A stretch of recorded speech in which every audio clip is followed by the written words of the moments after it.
Acción, tu revista mensual de cine y series, con los mejores estrenos de cine, fichas y reportajes coleccionables, series de televisión y 4 pósters todos los meses. Búscala en tu kiosco. Hola, muy buenas amigos, amigas, seguidores, seguidoras del canal Ascensión en YouTube. Aquí estamos otra vez, Jaime Vicente Echagüe. Convocado por Agustín. Agustín nos ha pedido que hablemos de una película del año 1983, una película dirigida por Roger Spottiswoode, una película con Nick Nolte, Ed Harris, Joanna Cassidy, Jim Hackman, Jean-Louis Trintignant, pedazo de reparto, una película titulada Under Fire, una película titulada en nuestro país como Bajo el Fuego, y muy correctamente tengo que decir. Agustín, de nuevo, muchísimas gracias por tu petición. Salimos por un momento del universo Blade Runner, salimos por un momento del universo Brian De Palma, que por cierto salimos para volver a entrar dentro de no muchas fechas, y Agustín nos ha pedido hablar de una película y a su vez yo creo que por extensión de todo un género, o un subgénero que por lo general yo creo que nos ha dejado muy buenas películas, y este es el de el reporterismo de guerra. Películas de reporteros, definitiva, corresponsales, enviados especiales, cubriendo conflictos. Y por lo general yo creo que nos ha dejado buenas películas, buenísimas películas en algunos casos, y casi siempre momentos de muy buen cine. Para que os hagáis una idea hasta qué punto estaba en auge esto, o sea, justo antes de Bajo el Fuego, un añito antes, si no recuerdo mal, tenemos El año que vivimos peligrosamente, una película dirigida por Peter Weir, ambientada en la Indonesia de los años 60. Justo un año después de Bajo el Fuego tenemos la que para mí es una de las, posiblemente la obra magna del género del reporterismo de guerra, así ya hilando más fino, que es Los gritos del silencio, ambientada en la guerra civil camboyana. Y 3 años después de Bajo el Fuego tendríamos una que es Salvador, una dirigida por Oliver Stone, que es una de las películas menos reconocidas de su filmografía, pero bastante cañera, muy en la línea de Oliver, y donde reflejaba la guerra civil en El Salvador.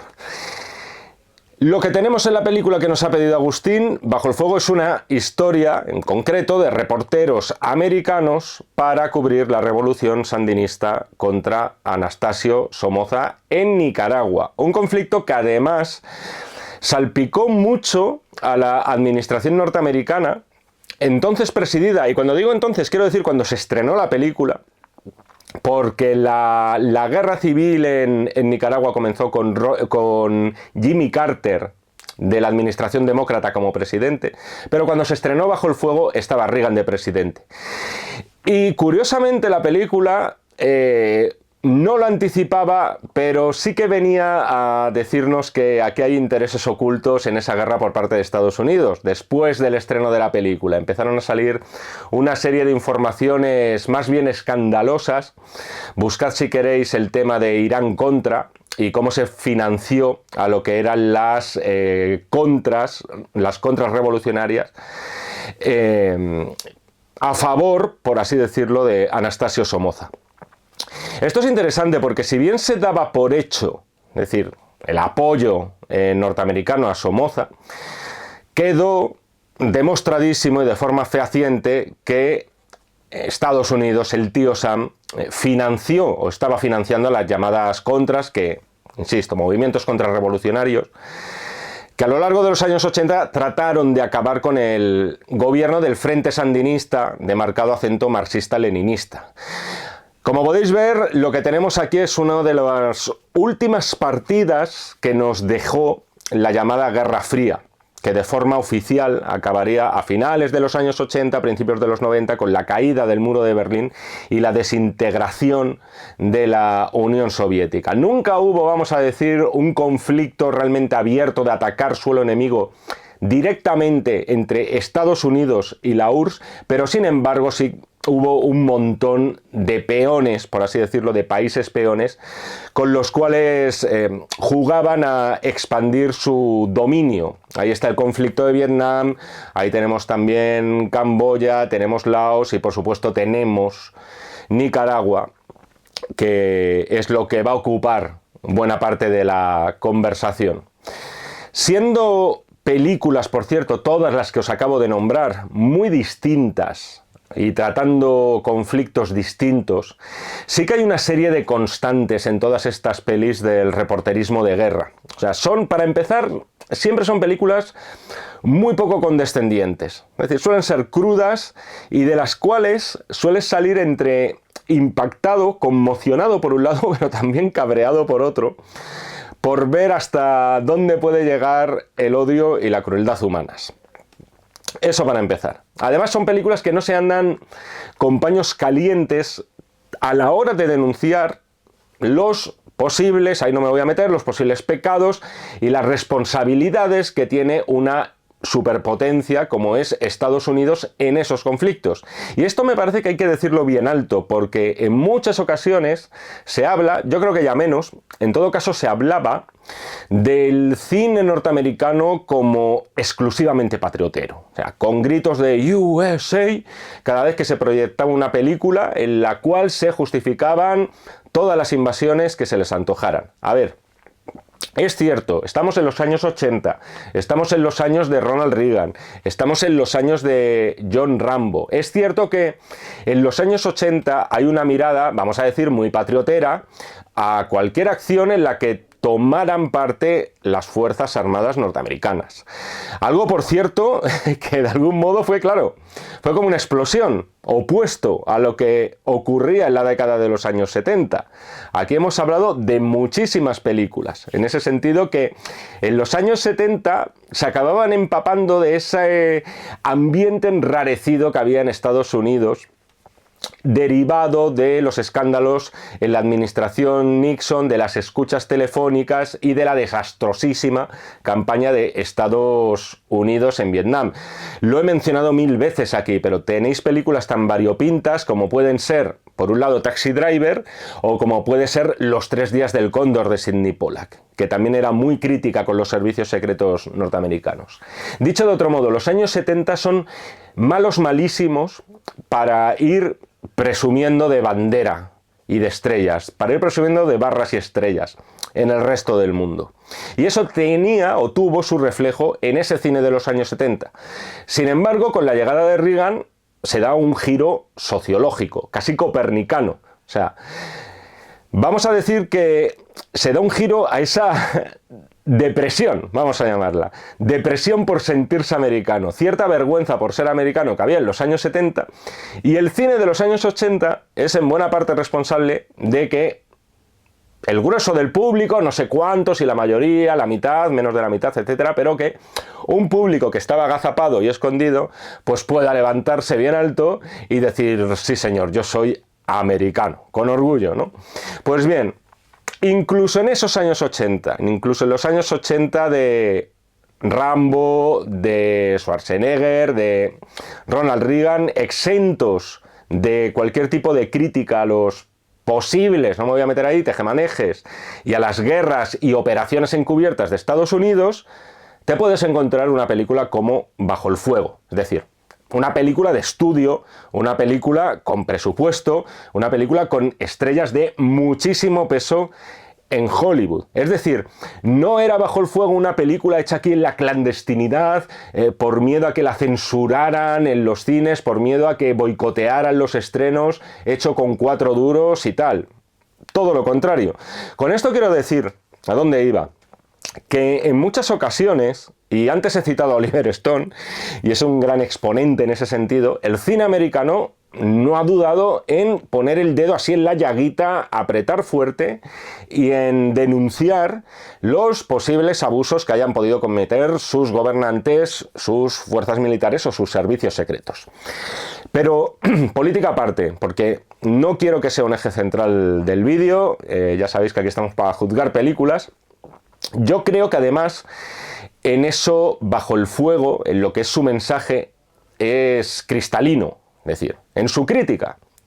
Hay algo que las películas de reporteros no solo muestran siempre, sino que yo creo que además, aunque sea un lugar común, están obligadas a hacerlo. Es que si no, no es una película de reporteros.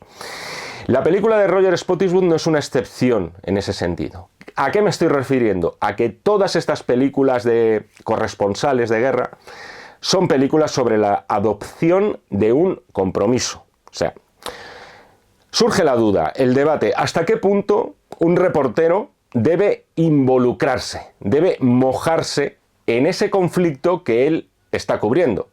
La parte teórica, lo que a mí me explicaron en la facultad de periodismo, es la famosa frase de que el periodista nunca debe ser el protagonista. Además se te queda porque son de las que riman.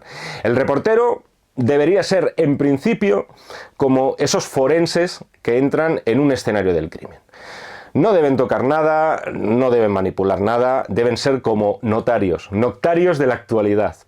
Dar fe de lo que ocurre, al fin y al cabo. Poco más. Poner la cámara en el ángulo un poco fotogénico, por supuesto, y apretar el clic. O sea, ser simplemente los ojos que ven y que captan o que oyen y atesoran todo lo que están viendo y oyendo para que el resto del mundo también lo sepa, también lo vea, también lo oiga. Ahora bien, eso es la teoría. Eso sería si los periodistas fuéramos, o los periodistas fueran, y los corresponsales de guerra yo casi los sacaría muchas veces de lo que es la etiqueta de periodista, porque es una labor, para empezar, impagable y que muy pocos se atreven a hacer, que exigen muchísima valentía. Pero esto de ser el notario de la actualidad sería si fuéramos al final más objetos que sujetos. O sea, para empezar, el reportero sí, coge la cámara, fotografía lo que ve, le da el clic, pero ojo, el reportero elige un ángulo concreto. El reportero, el fotógrafo de guerra en este caso, tiene también en cuenta la iluminación. Tiene en cuenta muchísimos factores, no se limita simplemente a darle al clic, a captar una imagen. Tiene que ser al final una imagen que diga más de lo que se está viendo en ese instante, que tenga un significado, que tenga segundas lecturas. ¿Con esto qué quiero decir? Que es muy difícil, por no decir imposible, que estos profesionales, en situaciones tan dramáticas y tan trágicas con las que lidian, y en esta película lo vamos a ver todo el rato, se abstraigan de todo como si fueran simples observadores internacionales de la ONU. Y en un momento dado, y eso es para mí el gran fuerte de la película, de esta película de Bajo el Fuego, el reportero puede ser consciente de su poder. O sea, basta una imagen, una sola imagen, para quizá cambiar el curso de la historia. Esta es una de las películas en las que el mensaje y lo que cuenta, para mí, están por encima del continente, del cómo se ha hecho. Está dirigida por un cineasta que yo creo que se hizo aquí su película más trascendente, la más redonda. Roger Spottiswoode, que debutó con una película, por cierto, de la cual tenéis una crítica a la carta en el canal, que es El tren del terror, un slasher muy propio de finales de los 70, principios de los 80, una película simpática. Con Jamie Lee Curtis, además. No tuvo mal cartel Spottiswoode, e incluso fue elegido para dirigir una nueva entrega de 007 en su día. Una de Pierce Brosnan, El mañana nunca muere. Sin embargo, es cierto que el prestigio que se labró este hombre, y con determinadas películas que obtuvieron además buen rendimiento en taquilla, el prestigio poco a poco se fue diluyendo. Pero aquí hace bien lo que tiene que hacer, porque para mí, una buena película sobre reporterismo de guerra, para mí, no tiene que ser un ejercicio de estilo en el que el director tenga que imprimir su sello. Lo ideal, yo creo que es que estas historias requieran, a un nivel técnico y narrativo, la misma funcionalidad que imprime un fotógrafo o un cámara de guerra. Es decir, yo lo que quiero en una película de reporterismo de guerra es que encuadren bien la imagen, que elijan de forma certera los planos y que digan cosas esos planos, y por encima de todo, como hemos dicho a veces en algunas películas bélicas. En este caso no te ponen un fusil, en este caso te cuelgan una cámara al hombro, te dan un distintivo como mucho de periodista, una patada en el culo y decir, venga chaval, ahí estás, en medio de la guerra. Yo lo que quiero es que me metan de lleno en el conflicto. Y todo eso creo que lo logra sobradamente esta película de Roger Spottiswoode. Motivo por el cual le otorgo la calificación de 4 estrellas sobre 5. Breve sinopsis. como siempre, para los que no conozcáis esta película, que es verdad que está bien considerada, pero está ahí a un nivel intermedio que no llega, por ejemplo, al nivel de reconocimiento ni de premios que tuvo Los gritos del silencio. La película orbita principalmente en torno a 3 personajes. 3 periodistas americanos todos ellos. Tenemos a Russell, encarnado por Nick Nolte, un fotógrafo que en principio no se cuestiona los conflictos a los que acude. Es decir, este hombre va donde hay acción, pone la cámara, él quiere sacar la mejor foto posible y ya. Poco le importa quién lleve la razón en un conflicto. Después tenemos un matrimonio. Por un lado está Alex, encarnado por Gene Hackman, y su pareja es Claire, encarnada por Joanna Cassidy. Alex es el periodista con aires de estrellita, o sea, de ser ese presentador de telediario americano que congregue a toda América frente al televisor todas las noches. No tiene ni más ni menos, esa es su aspiración. Y Claire, su pareja, por su parte, es la idealista. Es decir, es esa periodista que, al contrario que Russell y Alex, no puede evitarse cuestionar todo el rato lo que ve, y más aún, en este caso, la versión oficial ofrecida por Estados Unidos sobre el conflicto. Tened en cuenta que la administración de Jimmy Carter, como ya os he dicho antes, apoyaba abiertamente a Anastasio Somoza. Era considerado un gobierno amigo por parte de ellos y, por tanto, veía a los insurgentes del Frente Sandinista como una amenaza para el mundo libre, etc. En este triángulo va a haber salseo, por supuesto, pero ojo, sin cargar las tintas, esto es importante. Alex y Claire rompen prácticamente al principio de la película, y esta acaba, y me refiero a Claire acaba reajuntándose con Russell, con Nick Nolte. Pero teniendo en cuenta que Alex regresa a Estados Unidos y ya ha roto con Claire, ya os digo, no va a ser lo esencial de la historia este triángulo amoroso. De hecho, a Gene Hackman le vamos a ver más bien poco, por desgracia. Eso siempre es algo para lamentar. Lo esencial en esta película va a ser el viaje que emprenden Russell y Claire por Nicaragua, y en el que se pondrá de manifiesto lo que os comentaba al inicio: la toma de compromiso. Ese dejar de ser una simple cámara, unos simples ojos, y utilizar tus imágenes, las que tú has tomado, con fines políticos. Cositas a destacar de la película. Primero, estos actores. El tema de Joanna Cassidy. Joanna Cassidy, una debilidad mía desde que la descubrí en Blade Runner, entre otras películas. Es verdad que es una actriz que al final nos ha quedado como más recuerdo a los cinéfilos que al espectador medio en general. Pero era una actriz con muchísima fuerza, y prueba de ello es que aquí no puede estar más virilmente rodeada. Es decir, tienes a estos tíos duros, rocosos, afilados, que son Nick Nolte y Gene Hackman, y sin embargo la Cassidy no se achanta jamás. No te da la impresión de estar ni 1, ni 2, ni 3 peldaños por debajo. Está en el mismo nivel. Es verdad que el peso de la película, no nos engañemos, lo lleva Nick Nolte, y lo lleva siempre bien. O sea, es un caso de fenomenal, maravilloso actor de cine. O sea, no es el tío más expresivo del mundo. Hay determinadas cosas que quizá Nick Nolte no te va a provocar.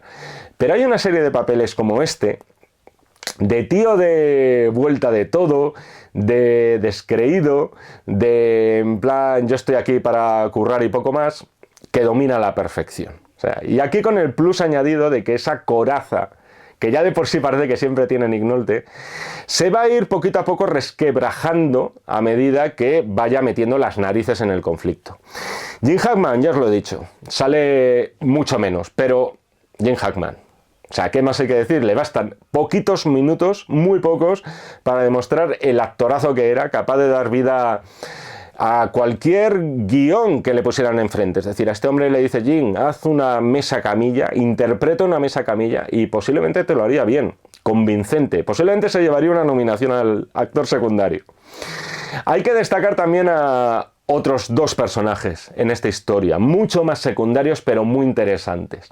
Son más interesantes por lo que no se nos cuenta de ellos que por lo que se nos dice. O sea, ese mercenario encarnado por Ed Harris, de nombre Oates, el Oates de toda la vida, el cual nunca se nos dice abiertamente qué es o qué representa o a qué organización pertenece, pero que claramente vinculamos con Estados Unidos y que perfectísimamente podría estar trabajando para la CIA contra los revolucionarios. También está la presencia de Jean-Louis Trintignant, y luego la caga con el apellido, pero bueno. Jean-Louis, rescatado, por cierto, de aquellos thrillers europeos de tinte político, de denuncia política de los 70, un tipo de cine que además yo personalmente le tengo mucho cariño. El cine de Costa Gabras, el cine de Julio Pontecorvo, alguna película de Yves Boisset también. Perfectamente podría haber hecho, de hecho estuvo en varias de estos directores, Trintignant, y aquí lo rescatan para un papel que podría estar sacado de esas películas. Ese enigmático y oscuro personaje francés, ahí los americanos y los franceses ya sabéis que no hay feeling allí, un millonario que vive a cuerpo de rey y que poco a poco vamos viendo que este tío está jugando a muchísimas barajas diferentes en Nicaragua. Por cierto, como siempre, Agustín, yo creo que ya me las elige exprofeso y ad hoc. Banda sonora de Jerry Goldsmith en la película, que una vez más demuestra ser el compositor, yo no sé si el mejor de la historia, no me voy a meter en ese jardín, pero yo creo que sí que el más versátil de la historia. O sea, no es solamente que Goldsmith tocara todos los géneros posibles, me atrevo a decir que no hubo ningún género que se le resistiera y no lo acabara bordando. Por eso os digo lo del más versátil, que no tiene que ver muchas veces con el que tiene melodías más conocidas, ni siquiera el que tiene melodías más bonitas y armónicamente más bellas, ni las más tarareables, pero posiblemente sea el compositor más versátil de la historia. Todo lo hizo bien. Y en este caso vuelve a dar en el blanco Goldsmith, con una banda sonora donde tiene mucho peso la guitarra española y que provoca lo que siempre provocaba Goldsmith en sus películas, era el ayudarte muy mucho. Por un lado las mejoraba, yo creo que en este caso no es tanto como mejorarla, porque ya me parece una película muy denotable, este Bajo el Fuego, pero otra de las cosas es que consigue introducirte de lleno en la historia. Y eso es muy importante que lo haga la banda sonora, porque esos rincones a veces, lo que es el montaje, lo que es la imagen, no llega, necesitas algo más. Hay un nombre clave en la película, y vuelvo al argumento por un instante, y ese es el de Rafael, uno de los líderes más populares de la revolución. Hay una frase, por cierto, que dice el personaje de la traductora, luego descubrimos que aparte de traductora es algo más. Rafael, les dice a los americanos, bueno, puede ser o un títere de Rusia y Cuba o el líder más popular de Nicaragua. Ustedes eligen. Es una frase muy interesante porque te mete en esa disyuntiva. Te hace ver que las cosas no son necesariamente o blanco o negro muchas veces, y muchísimo menos en una guerra, y muchísimo menos todavía en una guerra civil. Este tal Rafael no existió de verdad, pero nos vale para articular lo que os comentaba al principio. O sea, Nick Nolte no tiene ni idea de Nicaragua. Yo creo que apenas las van a señalar en el mapa. Ni de quiénes son los sandinistas, ni de quién es Somoza. Pero no puede evitar ver el nombre de Rafael escrito en todas partes. Allá por donde mira pone Rafael, Rafael vive, lo que sea. No sabe lo que significa, pero él huele, él dice, ya está, no necesito más, esta es la historia.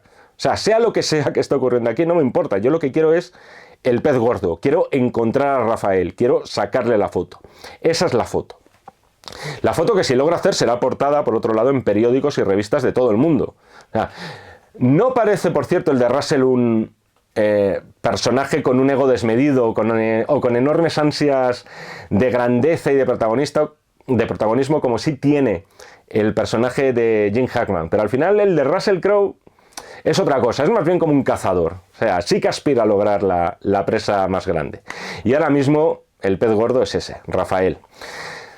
Después del atentado a un bar donde están los americanos reunidos, con Gene Hackman, por cierto, tocando al piano, o sea, que no podía hacer Gene, podía hacer cualquier cosa, el personaje de Nolte acaba pasando la noche en un calabozo. Y un sacerdote que está allí metido, porque conoce a Rafael, está encarcelado por colaboración con los rebeldes, le pregunta a Russell oiga, ¿usted de qué lado está? Y él responde, de ningún lado, yo soy fotógrafo.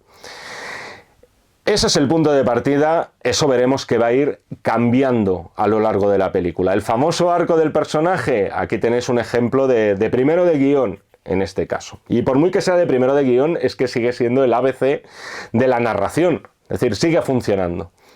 Veremos las vivencias del personaje de Nick Nolte que le llevará a la adopción de ese compromiso, de ese nuevo compromiso. La película, por motivos obvios, no se rodó en Nicaragua, se rodó en México, pero es una película que, con los medios que tiene, que posiblemente no sean los máximos del mundo, pero retrata muy bien ese ambiente fantasmal y de muerte, al fin y al cabo, en ese viaje que emprenden los personajes de Nolte y Cassidy en busca de este Rafael el Revolucionario. Esas pequeñas poblaciones que vemos allí, además que se supone que antaño estaban llenas de vida y en las que ahora los únicos que se ven en las calles son cuerpos, son cadáveres. O sea, tiene la película de algún modo huele a verdad. Y tiene además momentos de acción rodados con funcionalidad, insisto, no con las florituras de un director que quiera, bueno, ser un vanguardista en lo que se refiere al cine de acción, pero sí con esa claridad propia de un documento periodístico. Eso es lo que me gusta a mí de la película, me parece pertinente de algún modo. Por ejemplo, el tiroteo en la iglesia, que es un momento fantástico. Y aquí se produce algo que iba a decir que no que me moleste, sería excesivo, pero no lo llevaría yo tan lejos, me voy a explicar. Es cuando en pleno tiroteo descubre Russell al personaje de Ed Harris, al mercenario, en una pila de cadáveres, y el muy cuco lo que está haciendo es hacerse el muerto, que por cierto es lo que haríamos todos. Russell dice, vale, no dice nada. O sea, no va a ser él el que va a cavar la fosa para este hombre, ¿no? Y dice, bueno, pues nada, aquí me voy, tú por tu camino, yo por el mío. Cuando Russell Nick Nolte se va de allí, de esa iglesia, junto a un grupo de revolucionarios con los que ha empezado a intimar, además piensa que le pueden acabar conduciendo a Rafael, de repente uno de esos nuevos amigos recibe un tiro por la espalda del personaje de Ed Harris. Este es un momento estupendo, es un efectismo, además, muy bien calzado en la película. O sea, problema, sí que me parece un poco más criticable que después Nick Nolte, y esto lo digo muchas veces en los vídeos, pero vale para películas que no me gustan y para películas que me gustan, como es el caso. Me parece más criticable que el personaje en el guión lo verbalice de forma tan explícita lo que todos hemos entendido con las imágenes. Por el afán de Nick Nolte de no interferir, de ser notario de la actualidad, de ser un observador y dejarlo todo tal cual está, en un conflicto que no es el suyo, ese chico al que ha conocido, que le estaba empezando a caer bien, está muerto. Es decir, si hubiera delatado a Ed Harris, ese chico seguiría vivo y por contra, un tío bastante indeseable como es Ed Harris, aunque cuesta verle, aunque es un indeseable, cuesta verle como indeseable, porque es que Ed Harris a mí me cae siempre muy bien en las películas, haga lo que haga. Incluso en Causa Justa se me hacía simpático. No, me he venido arriba con eso, ¿eh? Pero bueno, la cosa está en que sí que veo criticable que en un momento dado el personaje de Nick Nolte diga abiertamente, es que si lo hubiera hecho tal, ese chico seguiría vivo, tal, no sé qué, por mi afán de no interferir. Es decir, estaba guay el momento, además te pilla con el pie cambiado. Yo no me esperaba la primera vez que vi la película que el personaje de Harris, joder, después de que le ha salvado la vida, le pega a uno de estos chavales un tiro por la espalda. Estaba guay ese momento y en ese instante tú también haces clic, como hace el personaje de Russell. Descubres que, campeón, tendrías que haberte aquí mojado, tendrías que haber hecho algo por él. Que lo verbalice el personaje es lo que veo yo como uno de esos subrayados de más que están de sobra habitualmente en el cine. Ojo, por cierto, al momento de cuando calienta el sol aquí en la playa, que lo cantan en la recepción que brinda Somoza. Gracias a esta película descubrí, por cierto, que esta canción no era española. O sea, llamadme ignorante, ponedme las orejas de burro, pero es así. Creía que era española porque ha sido versioneada por todo cantante y artista hispanohablante posible. Es un muy buen detalle incluirla porque, claro, fue compuesta en los años 60 por un nicaragüense que fue Rafael Gastón. Así que desde aquí, este reconocimiento a Gastón y al pueblo de Nicaragua por ese pedazo de canción. Si hay un momento clave también gordo e impresionante en la película es ese encuentro con Rafael, con el Rafael, este Rafael que nunca existió en la vida real. Somoza, del cual hacen un retrato bastante crítico, alardea y vende a los medios de comunicación la versión oficial, y es que Rafael está muerto, fue asesinado.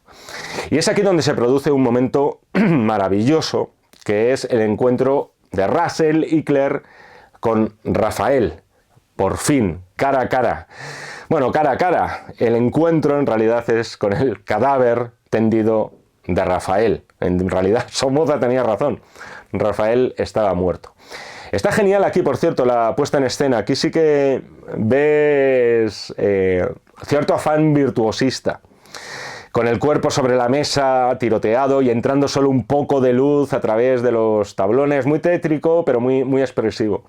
Es entonces cuando le dicen estos revolucionarios a Russell, dice, usted es fotógrafo, resucítele. Sin palabras. Una película como esta es, por mucho que recree unos hechos terribles y dolorosos, es una ficción. O sea, esto no consta que se produjera jamás, pero dramáticamente nos vale para lanzar un debate maravilloso. O sea, los fotógrafos aquí se tienen que debatir entre darle al clic y, ojo, esta vez contar la verdad o darle al clic y, cuidado, mentir. O sea, es un punto casi de no retorno y abre un debate deontológico que es muy interesante. De hecho, viéndola ahora dices, esta es una película ideal. No sé si seguirán poniendo películas sobre periodistas en las facultades de periodismo. En mi época sí, y de hecho cayó en su día El Gran Carnaval, sin palabras, pero esta era perfecta también, me parece todavía más peliaguda, de debatir este punto de no retorno en la película entre estudiantes de periodismo. ¿Vosotros qué haríais en ese instante? O sea, me parece interesantísimo.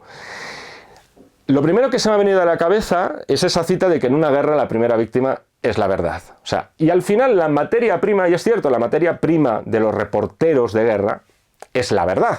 O sea, viven de eso. Ellos pueden elegir el ángulo, pueden... Venga, vamos a mover quizá alguna cosita de sitio para que el plano les quede más aparente, más armonioso, con mejores simetrías. Pueden esperar también a una determinada hora del día para tener mejor luz, pero de lo que viven los corresponsales de guerra es básicamente de contar verdades. En el mismo momento en el que tú traicionas eso, y de algún modo los periodistas no tenemos juramento hipocrático, pero de algún modo es algo que es tácito, ¿verdad? O sea, tú tienes que contar la verdad. Eso es así siempre, siempre. O sea, sin otro tipo de juramentos de sangre de por medio, ¿no?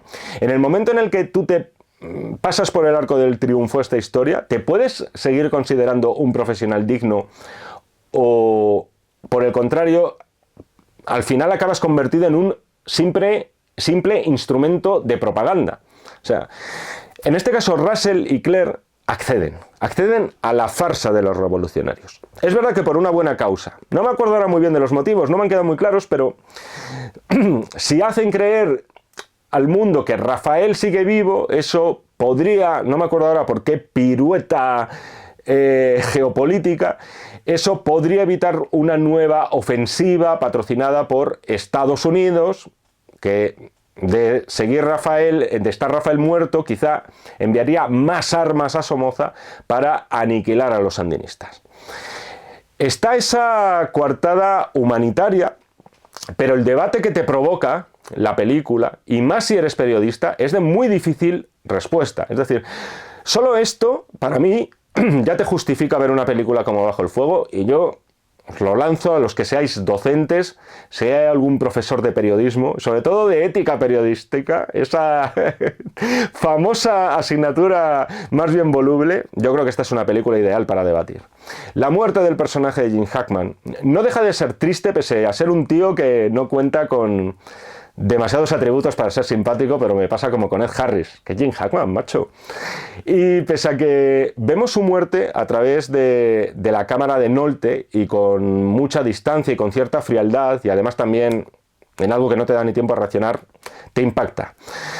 También es verdad que, bueno, al final Nolte le robó a su chica, pero bueno, hay triángulo amoroso en Bajo el Fuego, pero afortunadamente la acción no se desvía por estos derroteros y se centra en lo realmente importante, que son esos aspectos en los que me he detenido más. Esto no lo he comentado antes, al principio, por no hacer un pedazo de spoiler a estas alturas, antes de empezar a analizar la película, pero este acontecimiento de la muerte de Jim Hackman sí que tiene una base inspirada, por lo menos en la realidad. Un periodista americano que fue asesinado junto a su intérprete por la Guardia Nacional de Somoza, lo cual hizo que el gobierno estadounidense, entonces presidido por Carter, retirara en un momento dado su apoyo al dictador nicaragüense, precipitando así lo que vemos al final de esta película, que es el triunfo sandinista. Pero antes de eso hay un par de momentos intensitos en la película. Uno, el encuentro entre Nick Nolte, escondido en una casa, y un soldado de Somoza. O sea, Nolte tiene una pistola en la mano, el chico tiene un fusil, y me parece también un instante culminado con ese atributo que se despliega a lo largo de toda la película, que creo que lo he mencionado ya unas 4 o 5 veces, y es el de verdad. O sea, hay verdad en esta película y hay verdad en ese momento en concreto. Un reportero que posiblemente no haya usado nunca antes una pistola, y enfrente un chaval que vete tú a saber si tiene la mayoría de edad, que nunca antes posiblemente haya disparado un fusil, por lo menos a un blanco humano. Hay miedo. O sea, no puede haber otra cosa que no sea miedo por parte de esas dos personas. Y ninguno quiere ser el primero en dar el paso a una muerte segura. Y la solución no puede ser más sincera que la que vemos. No puede ser otra que tú por tu camino, yo por el mío. Queremos seguir viviendo al menos un día más. Y aquí no ha pasado nada de nada. Es un momento que yo en lo personal me creo. O sea, no sé si será verosímil. En esos instantes, en unos conflictos como estos, se viven realmente momentos de una crueldad humana sin límites. Pero yo es lo que haría, por lo menos. Me parece una muy buena solución. O sea, aceptar ese pacto silencioso entre caballeros en el que dos hombres lo que quieren de allí es salir con vida, vivir por lo menos un día más. Tenemos también los instantes finales de este pérfido francés interpretado por Jean-Louis Trintignant. Estés o no estés de acuerdo con este personaje, que es muy oscuro, y nunca sabemos muy bien lo que ha pretendido, lo cierto es que es un personaje que también le echa un par. Y consideraciones políticas aparte de lo que dice en esos instantes finales, me gusta ese momento frente a los guerrilleros cuando afirma eso de que dicen que cuando te apuntan con un arma, lo mejor que puedes hacer es no dejar de hablar. O sea, efectivamente, yo es lo que haría también. Me gusta también mucho esa reacción, muy humana por su parte. No tanto el verbalizarlo, sino el hacerlo, porque está totalmente desesperado y trata de camuflar el miedo pese a cierta fachada de chulería. Yo espero no verme nunca en una de esas, pero vamos, si es necesario el abecedario entero, empezando por el principio y del final al principio y así sin edie.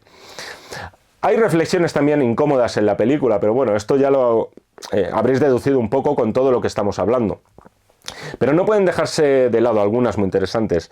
Una de las que mejor refleja lo que ocurre en Nicaragua es la de una lugareña que le dice a Joanna Cassidy: aquí han muerto 50.000 nicaragüenses y ahora ha muerto un yanqui, en referencia al personaje de Jim Hackman. Precisamente ahora que ha muerto un yanqui es cuando van a preocuparse de lo que sucede aquí, no con los 50.000 nicaragüenses muertos. Quizá, dice la mujer, lo que deberíamos haber hecho hace 50 años es haber asesinado a un periodista americano y así nos habríamos ahorrado esos 50.000 muertos nicaragüenses. Es feo, es duro, no gusta oírlo, no quieres pensar que sea justo, pero da que pensar, o sea, y es aplicable a cualquier conflicto que tiene lugar sobre todo en aquellos países más alejados de nuestra órbita.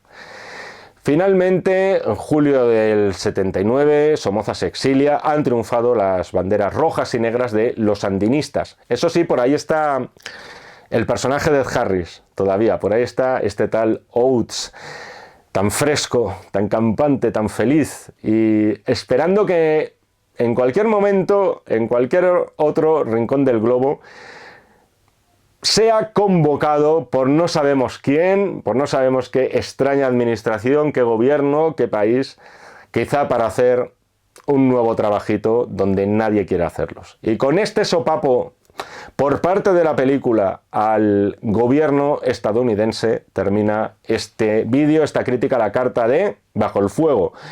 Agustín, 1.000.000 de gracias por haberme dado la oportunidad una vez más de hablar de cine y en concreto de esta película que da muchísimo más juego del que parece y os recomiendo que la veáis si os ha llamado la atención mínimamente lo que os he contado a lo largo de estos minutos. Nos seguimos viendo en el canal de Acción Cine si así lo requerís y por supuesto nos seguimos leyendo en este y en todos los que están por venir de los números de la revista Acción. Muchísimas gracias y hasta otra. Acción, tu revista mensual de cine y series, con los mejores estrenos de cine, fichas y reportajes coleccionables, series de televisión y 4 pósters todos los meses. Búscala en tu kiosco.